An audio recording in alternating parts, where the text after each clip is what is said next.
Miss মিমের যেদিন অ্যাক্সিডেন্টে মৃত্যু হয় আপনি কেন রাস্তার মোড়ে দাঁড়িয়েছিলেন? সেখান থেকে হত্যার স্পট খুব কাছে। মানে কি অফিসার? প্লিজ আনসার দিন যা জিজ্ঞাসা করছি। মিস মিতু, আপনি ভালো করেই জানেন কেন বলছি। আপনি হত্যার স্পটে কেন গিয়েছিলেন সেদিন? পাশের বাসার সিসি ফুটেজে আপনাকে স্পষ্ট দেখাচ্ছে। মিতু আমতা আমতা করে কি বলবে ভেবে পাচ্ছে না। অফিসার শহীদুল আবারও বললেন, কিছু গোপন করবেন না প্লিজ। আমরা ইতিমধ্যে বেশ কিছু মোটিভ উদ্ধার করেছি, আমাদের কোঅপারেটিভ করুন, তাতে আপনারই লাভ। দেখুন অফিসার, মারুফের সাথে ইতিমধ্যে আমার ডিভোর্সের সব রেডি ছিল। একটা নষ্ট চরিত্রের লোকের সাথে এতদিন সংসার করেছি, তাও ধৈর্য ছিল বলে। কিন্তু আর কত, তাই বলে হত্যা করতে হবে একজনকে? এ কোন ধরনের কথা বলেন? আমি এসবের কিছুই জানি না অফিসার। তাহলে কেন গিয়েছিলেন? আমি সেদিন গিয়েছিলাম রাব্বির কথায়। সে আমাকে প্রমাণ দেখাতে চেয়েছিল মারুফ আর মিমের কর্মকাণ্ডের। রাব্বি মানে আপনার স্বামীর বন্ধু কাম ম্যানেজার? জি সেই, কিন্তু আমি যাবার আগেই মিম বেরিয়ে আসে, তাই আমি কিছুক্ষণ অপেক্ষা করে চলে আসি। আচ্ছা কি যেন নাম বললেন? রাব্বি। ওনার ভালো নাম জানেন মিস মিতু?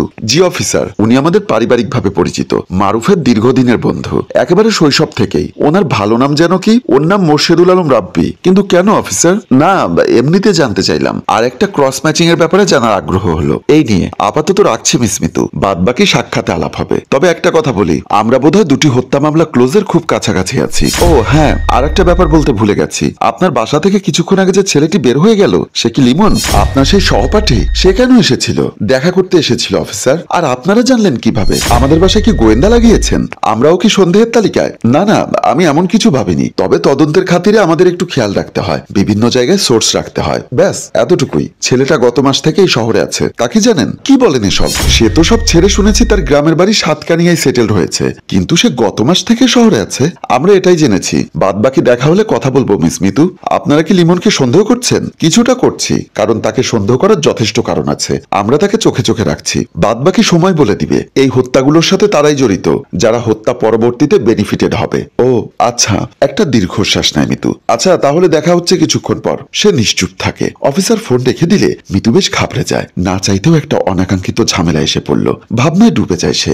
ঘাড়ে কারো হাতের স্পর্শে শিউরে ওঠে সে। পেছন ফিরে দেখে তার মা দাঁড়িয়ে আছেন। মাথায় হাত বোলাতে বোলাতে মা জিজ্ঞাসা করেন, সব ঠিক আছে তো মিতু? কে ফোন করেছিল? তুই এত ঘাবড়ে কেন গেলি? মিতু জবাব দেয় না, ঝাঁপিয়ে পড়ে মায়ের কোলে, কাঁদতে থাকে অনবরত। কান্না গলায় বলে, আম্মু প্লিজ আমাকে একটু শক্ত করে ধরো, সেই ছোটবেলার মতো। আমি কতদিন ভালো করে ঘুমোই না, আমাকে একটু ঘুম পাড়িয়ে দাও না আম্মু। মিতুর মা মেয়েকে শক্ত করে জড়িয়ে তার চোখের অশ্রু মোচবার চেষ্টা করেন। ততক্ষণে ওনার বুকের কাপড় সে চলে ভিজে যায়। রাতটা কোনোরকম পার করলো মিতু। ভোর হতেই দরজা খুলে সামনের বারান্দায় এসে দাঁড়িয়েছে। চোখ কিছুটা জ্বালাপোড়া করছে, ঘুম হয়নি ভালো করে, তাই মাথা বেশ ভার। গায়ে এসে লাগছে স্নিগ্ধ ভোরের বাতাস। বিষণ্ণ মন নিয়ে সে বারান্দায় পায়চারি করতে থাকে। বারান্দার একেবারে শেষের দিকে থাকা চেয়ারটায় বসে নিজের কথা ভাবতে ভাবতে মিতুর বেশ কান্না পেল। হাতের উপর মাথা রেখে ফুপিয়ে কান্না করতে থাকে সে। কিছুক্ষণ পর কারো ভালোবাসার মমতার হাত মাথার উপর আসতেই চোখ মেলে তাকালো সে। এই হাতের মাঝেই সে যেন ফিরে পেল জাগতিক শান্তি, বিশ্বাস আর নির্ভরতা। আর তার সহজ সরল বাবা তার মাথায় হাত বুলাতে বুলাতে বললেন,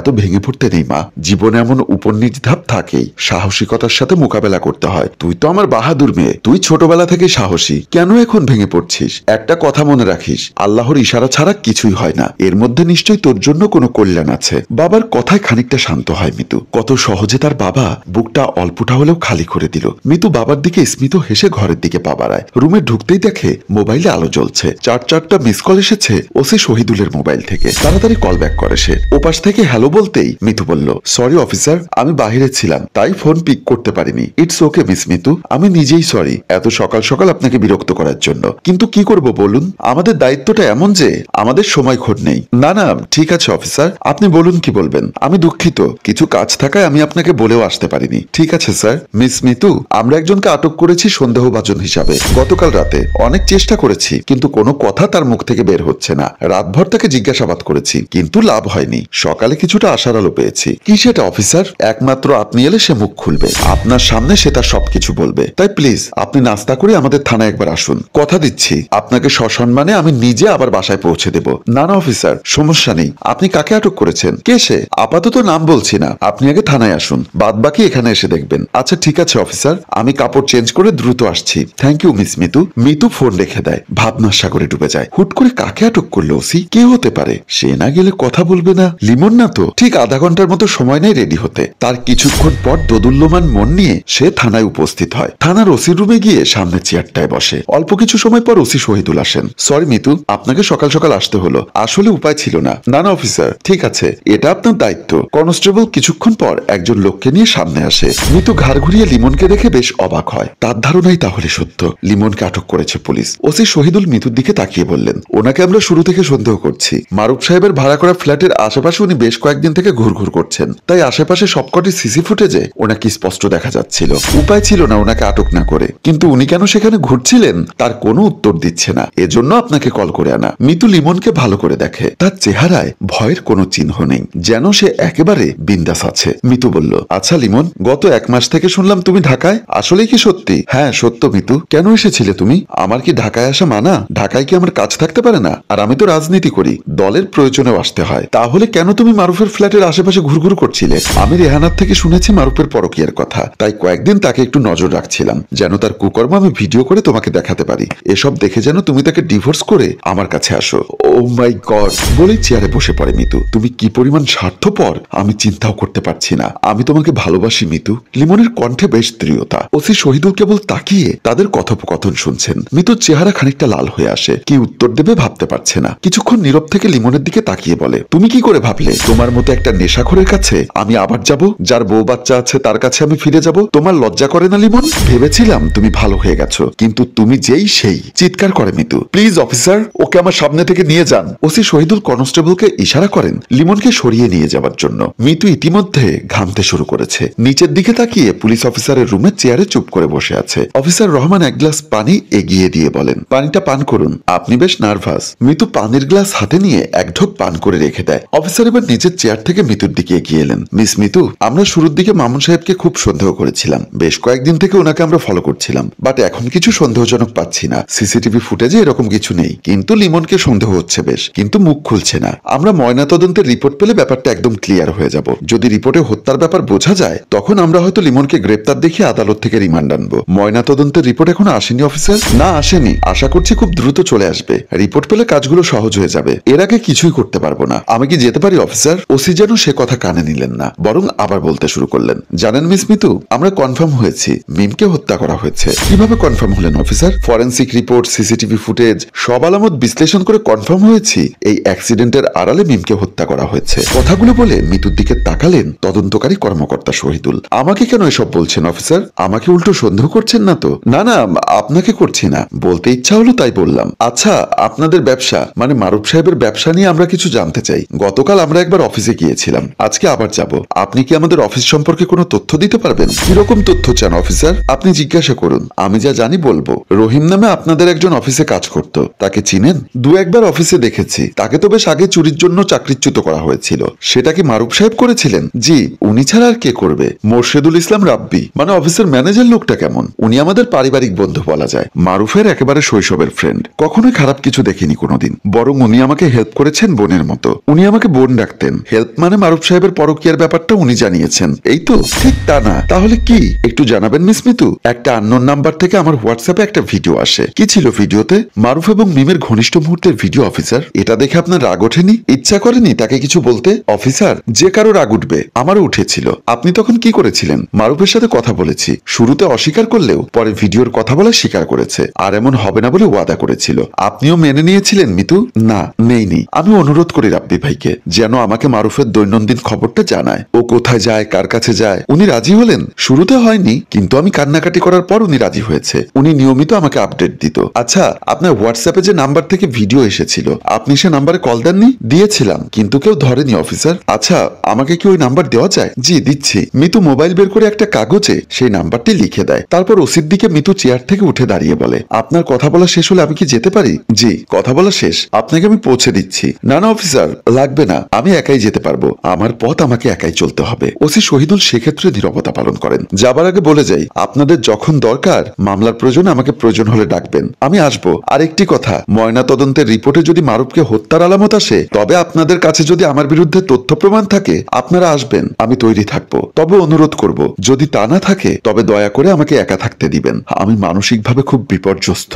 আসি অফিসার। কথাগুলো এক নাগারে বলে থানা থেকে বেরিয়ে যায় মিতু। ওসি শহীদুল সে চলে যাওয়া পথের দিকে তাকিয়ে খানিকটা কিছু নিয়ে ভাবেন, তারপর কনস্টেবলকে ডাক দেন। এরই মধ্যে 15 দিন অতিবাহিত হয়ে গেছে। দুটো মামলার কোনো আপডেট পাওয়া যায়নি। বলা যায় পুলিশ নিজেরাই কাউকে আপডেট দিতে রাজি ছিল না। তারা তাদের মতো কাজ করছিল। মামুনের একাকিত্ব ক্রমশ বেড়েছে, তাই মামুন আর একটা বিয়ে করে নেয়। তার সামনে এখন অন্তহীন জীবন পড়ে আছে। হঠাৎ করে মামুনের বাসায় এসে উপস্থিত হন ওসি শহীদুল। এই ভর দুপুরে ওসিকে দেখে কিছুটা বিচলিত হয় মামুন, কিন্তু তা বুঝতে না দিয়ে অফিসারকে জিজ্ঞাসা করে, কি মনে করে হঠাৎ? শুনলাম মামুন সাহেব আপনি বিয়ে করেছেন, দাওয়াত দিলেন না যে? বিয়ে তো করতেই হতো অফিসার, আজ বা কাল, কিন্তু আরো কয়েকদিন পর করলে হতো। কয়েকদিন আগে মাত্র আপনার স্ত্রী খুন হলেন, জানেনও না কে খুন করেছে, তার আগে নিজেই আরেকজন সঙ্গী জোগাড়ে ব্যস্ত হয়ে পড়লেন। এতে কি গোনা হয় অফিসার? আমি তা বলিনি, কিন্তু জানেন একজন স্ত্রী মারা যাবার অল্প দিন আমরা অপেক্ষা করতে পারি না, সাথে সাথে আরেকজন নিয়ে আসি। অথচ মেয়েরা এক বাচ্চা নিয়েও সারা জীবন কাটিয়ে দেয়। স্যাক্রিফাইস মেয়েরাই তো বেশি করছে মামুন সাহেব। অফিসার ব্যক্তিগত ব্যাপারটা বাদ দিন, কি বলতে এসেছেন বলুন।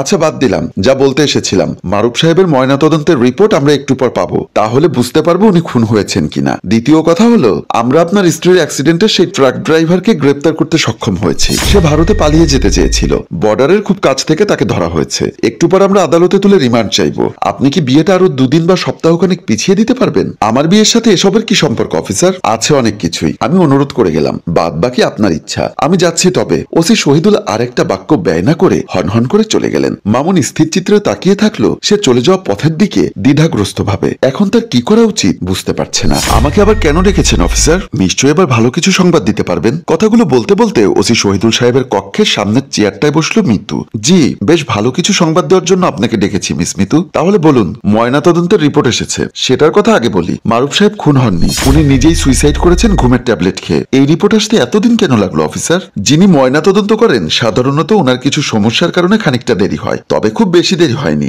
আচ্ছা তারপর? দ্বিতীয় কথা হলো তাকে সুইসাইডে বাধ্য করা হয়েছে। কে করেছে? বেশ অবাক হয়ে প্রশ্নটা করে মিতু। সেটা বলছি ধীরে ধীরে, তার আগে একটু সেল থেকে ঘুরে আসুন, দেখুন লোকটাকে চিনেন কিনা। মিতু চেয়ার ছেড়ে উঠে সেলের দিকে এগোয়। অনেকক্ষণ লোকটাকে দেখে কিন্তু চিনতে পারে না, আবার নিজের জায়গায় এসে বসে। না অফিসার, আমি চিনতে পারিনি। উনি কে?